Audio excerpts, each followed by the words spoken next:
बहन कुमारी मायावती जी के दिमागों में वो बात शुमार हुआ और उन्होंने अपना रास्ता छोड़ दिया और चल पड़ी साहब कांशीराम साहब के पीछे। बहन जी को परिवार वालों ने बहुत समझाने का प्रयास किया, लेकिन उन्होंने जो अपने मन में ठान लिया था कि मुझे इस समाज की सेवा करना है तो करना है। घर वालों ने उन्हें घर से निकाला। हमारा पुराना कार्यालय जो आज है करोड़बाग में, उसी कार्यालय में बहन जी रहा करती थी। लोगों ने तरह तरह की बातें कहा था, हमें उससे कोई लेना देना नहीं है, लेकिन उन्होंने कभी पीछे मुड़ करके नहीं देखा और एक बार नहीं, दो बार नहीं, तीन बार नहीं, बल्कि चार बार उत्तर प्रदेश की मुख्यमंत्री बनी, जो कि भारत का सबसे बड़ा सूबा है।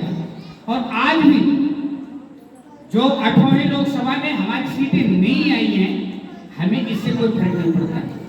एक तरफ हमारी पार्टी अकेली लड़ रही थी, दूसरी तरफ भारतीय जनता पार्टी 41 पार्टियों से थी, तीसरी तरफ कांग्रेस अपने लगभग 28-30 पार्टियों से थी।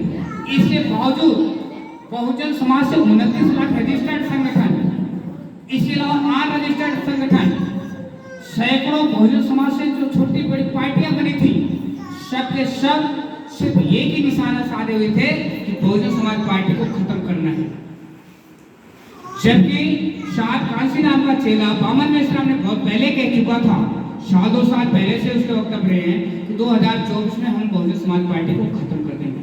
बहुजन समाज पार्टी खत्म तो नहीं हुई, लेकिन कमजोर जरूर हुई है। और वो क्यों हुई है? क्योंकि हमारे लोगों के सामने तमाम षड्यंत्र रचे गए थे।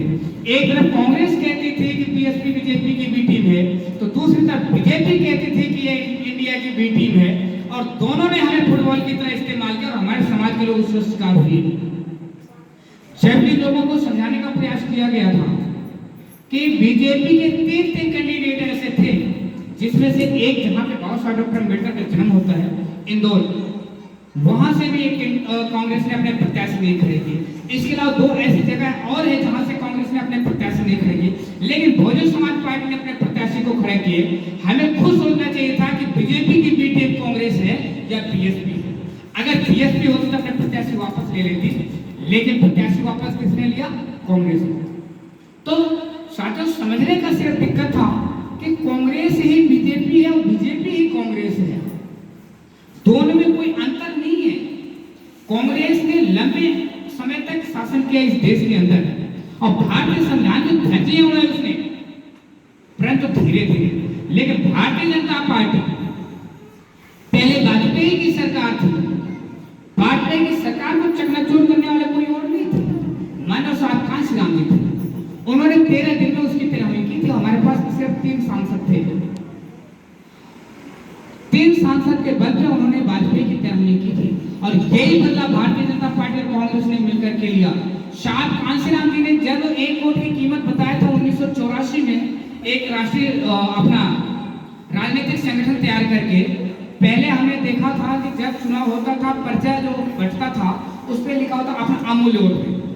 आज वोट की कोई कीमत नहीं होती थी, लेकिन कांशीराम साहब ने उस चीज को परिवर्तन किया और बहुमूल्य में बदला। राजीव गांधी ने इस देश में ईवीएम लाया। राजीव गांधी ईवीएम की जड़ है। हम अगर आज कहें कि भारतीय जनता पार्टी है, वो तो उसकी सहयोगी है और शुरू से सहयोगी है। यही कभी जनसंघ हुआ करती थी, कभी जनता पार्टी हुआ करती थी, तो ये भारतीय जनता पार्टी। और इन सब का निशाना सिर्फ यही है, इस देश की जो एकमात्र एससी ओबीसी आदिवासी मूल निवासी बहुजन समाज की एक पार्टी है ना, इसकी जो एक राजनीतिक पहचान है, ये मिट गई। साथियों, आज हम जो ये मिशन बुद्ध अभियान चला रहे हैं, जगह जगह चला रहे हैं, इसको हमें गति देने की जरूरत है। अगर हम ऐसे ही अपने विचारों को नहीं रख सकते हैं, तो गीत के माध्यम से, और गीत के माध्यम से शायद हम जितनी अच्छी रख सकते हैं, वैसे हम अपने विचारों को नहीं रख सकते, क्योंकि हमारा समाज बहुत ही आनंद लेने वाला समाज है। अगर कहीं नाच गाना होता है तो उसमें ज्यादा आनंद लेता है। तो कोई बात नहीं है, हमारी ही कला को देख करके आज जितने सत्संग चलते हैं उसमें भी ऐसा ही होता है मनोरंजन के लिए, क्योंकि थोड़ी सी अगर लोगों को आलस आता है तो उसमें मनोरंजन भी जरूरी है। लेकिन जरूरी ये है, सबसे पहले हमें अपने बच्चों को पढ़ाने की जरूरी है। जब हम अपने बच्चे को पढ़ाएंगे तो ही आगे बढ़ पाएंगे। साथियों, बाबा साहब डॉक्टर अम्बेडकर जब मिनिस्टर थे, तो उन्हें पता चला था कि हमारे शेड्यूल कास्ट में कोई एक IAS है, DM है। तो बाबा साहब डॉक्टर अम्बेडकर ने बड़े प्रेम से निमंत्रण दिया और बुलाया। तो जब IAS बाबा साहब के बंगले में आता है और बाबा साहब चाय पिलाते हैं, बैठते हैं, बातें होती हैं, फिर बाबा साहब अपने काम में लग जाते हैं। और IAS जो हमारे समाज से थे सोचे कि बाबा साहब डॉक्टर अम्बेडकर मंत्री हैं और मंत्रियों को पैसे का कुछ चाहिए नहीं होता है, क्योंकि जब कोई काम पड़ता है, कोई प्रोजेक्ट पास करना होता है, उसमें रिश्वत की जरूरत होती है। तो थोड़ी देर इंतजार हुआ। इंतजार करने के बाद खुद IAS साहब ने कहा कि बाबा साहब आपने मुझे बुलाया था। बाबा साहब ने कहा हाँ, मुलाकात के लिए बुलाया था। तो बोले मुझे तो लगा कि आप शायद मेरे से कुछ भेंट लेंगे। मतलब बोले अभी तक तो ऐसा ही मुझे प्रतीत होता है कि आप कुछ नोटों की थैली वगैरह लेने के लिए बुलाए थे। बाबा साहब डॉक्टर अम्बेडकर ने कहा था हाँ आपको बुलाया था, एक काम है। बोले क्या? बोले कि आप तो DM बन गए हैं, जिले के मालिक आप हैं और आपको मिनिस्टर जैसे लाल बत्ती की गाड़ी मिली है जैसे मुझे मिली है। बोले जब आप अपने गांव जाएंगे ना तो इसी लाल बत्ती की गाड़ी से जाएंगे। तो बोले इससे क्या होगा? बोले इससे होगा ये कि जब आपके गांव के बच्चे, युवा, बुजुर्ग और माताएं बहनें जो देखेंगे कि आपकी लाल बत्ती की गाड़ी, तो उनको ऐसा लगेगा शायद कोई मंत्री आ रहा है। लेकिन जब उसमें से एक DM निकलेगा तो उनको कुछ ना कुछ अनुभूति होगी और वो चाहेंगे कि जब हमारे गांव का एक लड़का पढ़ करके IAS हो सकता है तो मैं भी अपने लड़के को पढ़ा करके IAS बनाऊंगा। तो इससे आपके समाज में जागृति पैदा हो रही है। साथियों, आज बाबा साहब डॉक्टर अम्बेडकर की बदौलत ना जाने के IAS बने हैं। बेशक काम वो किसी और का कर रहे हैं, बेशक वो IAS बनने के बाद वैदिक धर्म से अपना मंत्रोच्चारण कराते हों, वो अलग की बात है। बेशक वो अन्य जाति में जाकर के बिक जाते हैं और शादियां कर लेते हैं, वो अलग की बात है। लेकिन अगर आज कोई कामयाबी मिल रही है तो बाबा साहब और बाबा साहब के संविधान से मिल रही है, अन्यथा कोई उनको जूते भी मारने वाला तैयार नहीं होता। बाकी सम्मान देना तो बड़ी दूर की बात थी। बाबा जगजीवन राम थे, बाबा साहब डॉक्टर अम्बेडकर यदि साथ देते तो बाबा साहब डॉक्टर अम्बेडकर की बदौलत प्रधानमंत्री बन सकते थे। लेकिन जिंदगी भर उन्होंने तलवे चाटे, कभी जवाहरलाल नेहरू के तो कभी इंदिरा गांधी के, लेकिन वह दुनिया तो छोड़ गए लेकिन कभी प्रधानमंत्री बनने का ख्वाब उनका पूरा नहीं हुआ। और यही ख्वाब था कांग्रेस के अभी जो पीछे अध्यक्ष बने थे बिहार से, और आज फिर से उन्होंने जो है कि अध्यक्ष बनाया है। लेकिन अगर कहीं भारतीय जनता पार्टी ने सरकार नहीं बनाया और इंडिया गठबंधन को सरकार बनाने का मौका मिला तो बड़ा मुश्किल होगा कि शायद जो राष्ट्रीय अध्यक्ष महोदय हैं कांग्रेस के खड़गे साहब, इनको मौका मिल जाए। क्योंकि ऐसा कभी हो ही नहीं सकता कि कांग्रेस और भारतीय जनता पार्टी इस देश के किसी मूल निवासी को इस देश का राजा बना दे, क्योंकि उसके जहन में ये चीज है ही नहीं, दिलो दिमाग में।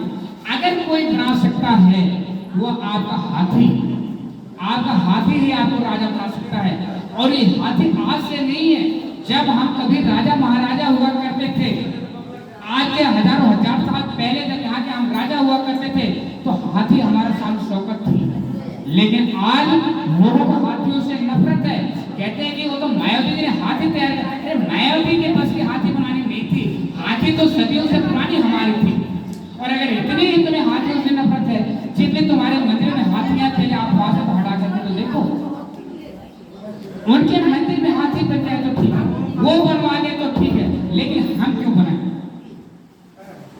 तो आज आप लोगों की जो इतनी अच्छी टीम है, मैं तो आप लोगों का कैसे आभार प्रकट करूं, मेरे तो समझ में नहीं आता है कि मेरे से अच्छे इसमें आप सब समझदार हैं, इतने अच्छे आप लोगों ने चुन के गीतों का जो संचालन करते हैं कि हम तो कभी इसको सोच भी नहीं सकते।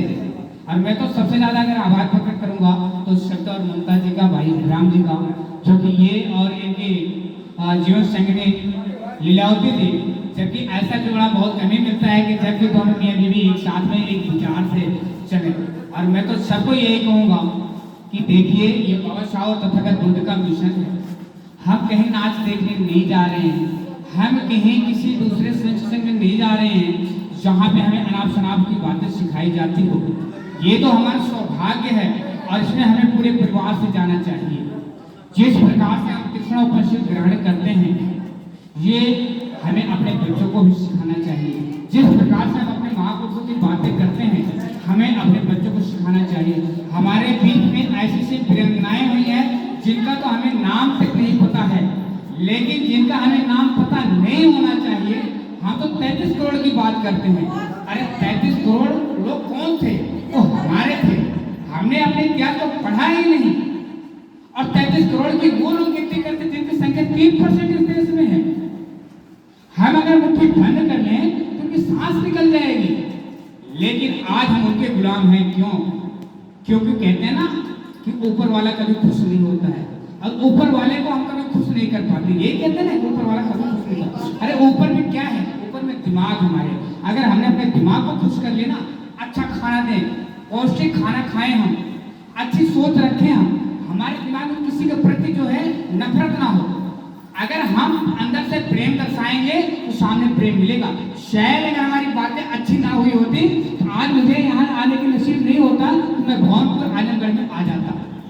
हमारी और हरियाणा जी की दोस्ती रही है, सदियों पुरानी रही है। मेरे ख्याल से शायद 95 के आसपास से हमारी दोस्ती चली आ रही है। लेकिन कभी हमने ख्वाब में नहीं सोचा था कप्तानगंज के एरिया में मुझे आने को नसीब होगा। लेकिन ये धन्य है, ये जो दो नेत्रियां बैठी हुई हैं और इन्होंने दिल्ली में गई, चंद समय के लिए मुलाकात हुई थी सत्ता जी से।